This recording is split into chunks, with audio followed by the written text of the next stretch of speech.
It has officially been 1 week since we found out who will be the president of the United States for the next 4 years. While there's a lot to unpack, the question on the minds of architects and architecture students alike is how will these political policies impact our work, our cities, and the spaces that we create. Today, we'll dive into how the policies of our political leaders could reshape architecture in the years ahead, covering everything from building codes and sustainability to affordable housing and infrastructure. We'll look at the policies set by Donald Trump to understand what's on the horizon, while also comparing them to Kamala Harris's approaches. Together, these perspectives reveal two contrasting visions for the future of our built environment and the profession of architecture, while also letting us look at what we are going to be getting versus what could have been. To start, let's talk about building and zoning regulations. Under the Trump administration, the approach was often to cut red tape, streamlining environmental review processes to speed up construction approvals. For architects, this meant that projects could move forward faster, but at a cost. For instance, reduced environmental reviews sometimes meant skipping over long-term considerations for climate impact. Take Miami, for example, a city with ongoing flood challenges. With fewer environmental reviews, some projects in flood-prone areas proceeded with minimal adaptation for rising sea levels, which could be a costly oversight. On the other hand, Kamala Harris and the current administration are more focused on resilience and environmental safety. They support stronger building codes in high-risk areas, aiming to protect communities and make buildings more adaptable to extreme weather. This approach may slow down some approvals, but it encourages architects to design with future risk in mind. Next, let's talk about sustainability. During the Trump years, green building initiatives lost some momentum. With fewer incentives for renewable energy or energy-efficient designs, sustainable architecture projects became tougher to justify financially. For example, the green retrofit of the Empire State Building, a project focused on energy efficiency and carbon reduction. It shows what's possible with strong green incentives. However, projects like these saw fewer benefits during the time, slowing the pace of sustainable renovations. Harris, however, is a strong proponent of climate action. Her administration aims to revive and expand green building incentives from tax credits for LEED certified projects to grants for renewable energy systems like solar panels. Architects could have seen a revival in green building driven by these incentives.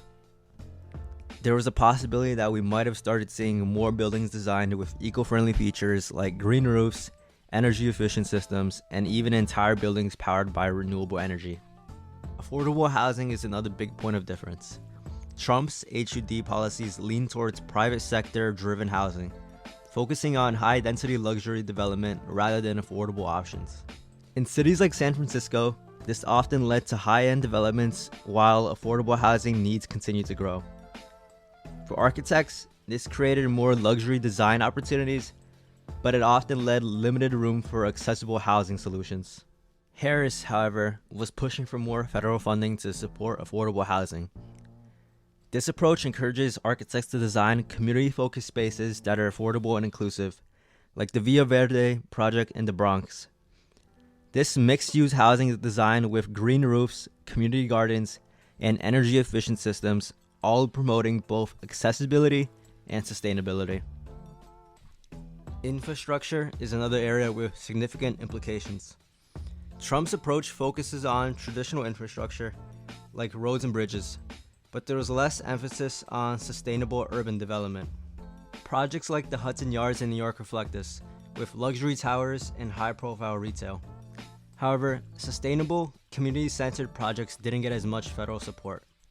Harris, on the other hand, advocated for green infrastructure, prioritizing urban projects with environmental and community benefits. The Highland in New York, an old elevated park built on an old rail, is a prime example of green infrastructure where city space is repurposed for community use.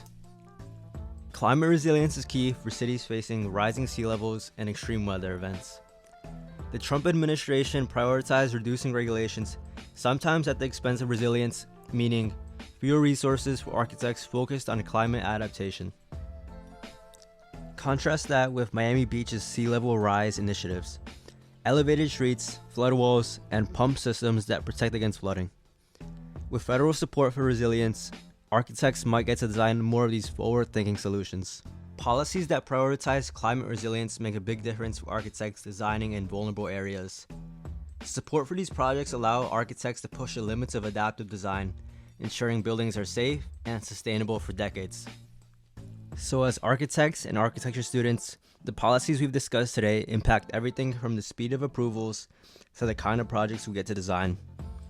Trump's policies focused on speed and economic incentives, often favoring high-end development, while Kamala Harris's approaches would have leaned towards sustainability, affordability, and resilience, albeit sometimes at higher cost. But as we think about the future of architecture, the biggest takeaway is that policy shapes the framework we design within. Whether it's a high-rise luxury tower, an affordable housing complex, or a green public space, architecture is deeply intertwined with politics.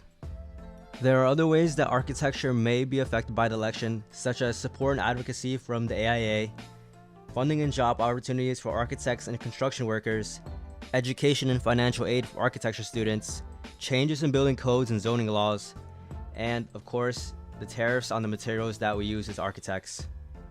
But that's all I have for today, so let me know in the comments if you want more insight on how architecture and policy intersect. So what do you think? How should architects adapt to these shifts in policy? Never touched by a human hand. Nice and clean.